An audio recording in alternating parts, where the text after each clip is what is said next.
أعوذ بالله من الشيطان الرجيم. بسم الله الرحمن الرحيم. يوصيكم الله في أولادكم للذكر مثل حظ الأنثيين، فإن كن نساء فوق 2 فلهن ثلثا ما ترك، وإن كانت واحدة فلها النصف، ولأبويه لكل واحد منهما السدس مما ترك إن كان له ولد، فإن لم يكن له ولد وورثه أبواه فلأمه الثلث، فإن كان له إخوة فلأمه السدس من بعد وصية يوصي بها أو دين. آباؤكم وأبناؤكم لا تدرون أيهم أقرب لكم نفعا، فريضة من الله، إن الله كان عليما حكيما.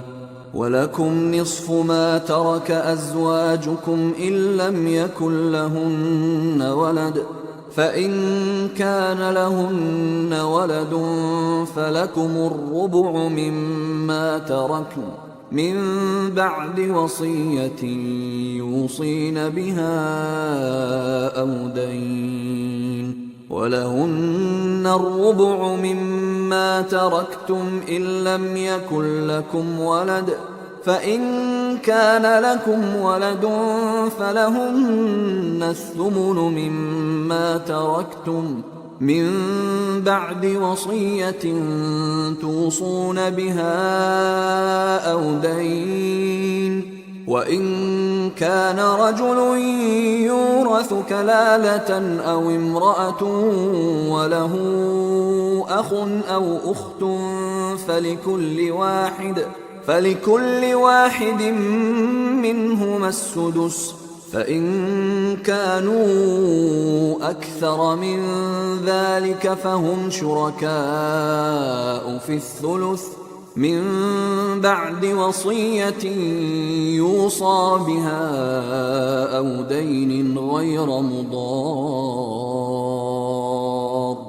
وصية من الله، والله عليم حليم. تلك حدود الله، ومن يطع الله ورسوله يدخله جنات تجري من تحتها الأنهار خالدين فيها، وذلك الفوز العظيم.